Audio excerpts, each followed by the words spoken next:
dia, boa tarde, boa noite. Eu sou a aluna Bruna Azevedo. E eu sou a aluna Brenda Azevedo. Nós somos do curso de Fisioterapia e estamos aqui para apresentar um trabalho da disciplina de Cinesioterapia, falando um pouco da história e dos 6 princípios de Joseph Pilates. Para iniciar, nós vamos falar da história de Joseph Pilates, que é o criador do método Pilates. Ele nasceu em 1880 na Alemanha e desde a sua infância ele era uma criança muito raquítica, muito frágil, com alguns problemas como febre reumática, mas aí ele se determinou a mudar sua condição física, então ele se dedicou ao estudo e à prática da construção, de um corpo forte e sadio.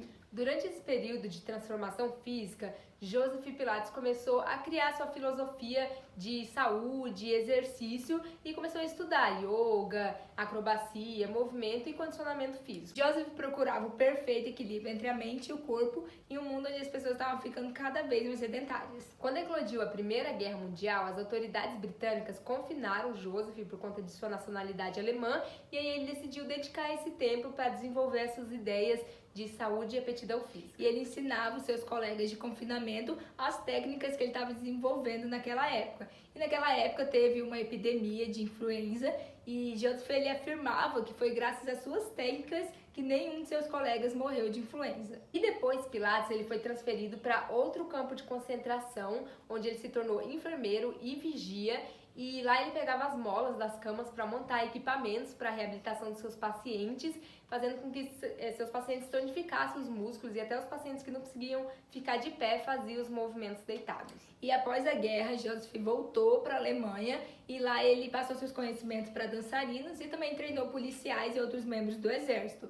E aí depois de um tempo, Joseph se casou e ele e sua esposa abriram um estúdio em Nova York, onde ele ensinava, Pilates para diversas pessoas. Mesmo depois de sua morte, ele não tendo filhos, os seus métodos foram passados adiante através de seus discípulos que aprenderam diretamente com ele e esses métodos são utilizados até hoje. Agora nós iremos falar dos 6 princípios do Pilates. O primeiro princípio é a concentração, então a pessoa precisa estar concentrada para que ela tenha o equilíbrio na hora que ela está realizando a atividade e também para evitar lesões.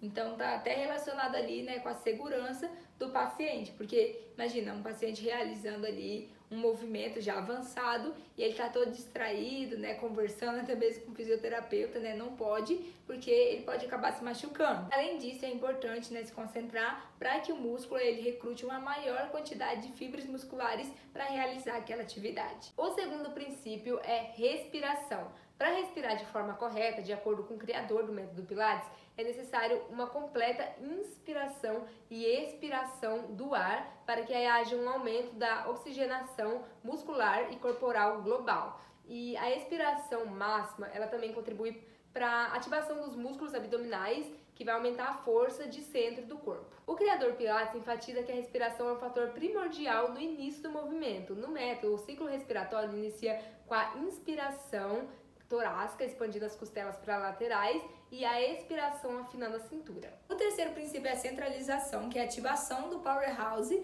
O powerhouse, que é a caixa protetora do nosso corpo, e os músculos que fazem parte do powerhouse é o transverso do abdômen, os multífidos, o assoalho pélvico e também o diafragma. E também tem os músculos mais superficiais, como o oblíquo interno, o externo, o glúteo e o quadrado lombar. No meio do fortalecimento do powerhouse, Joseph Pilates acreditava que dava para proporcionar um melhor alinhamento biomecânico sem que haja muito gasto energético. Esse powerhouse ele é ativado para estabilizar os movimentos do corpo durante os exercícios e também, como principal função, estabilizar ali o tronco, que por sua vez é responsável pela sustentação da coluna vertebral e dos órgãos internos. Então, quando você aciona o powerhouse, você vai ter o fortalecimento da musculatura, que sustenta a coluna.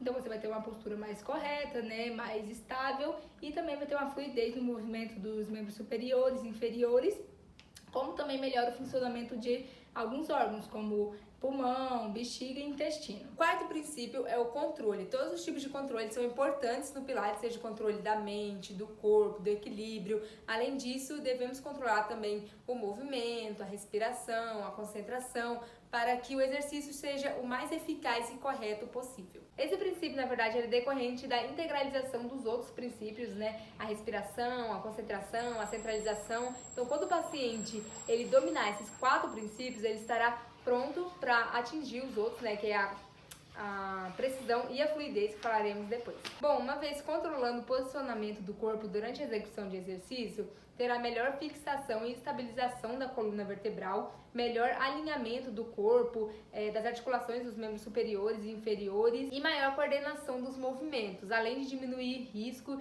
de lesões e estimular funções cerebrais como planejamento e autocontrole. O quinto princípio é a precisão, e esse princípio está diretamente relacionado com a qualidade do movimento.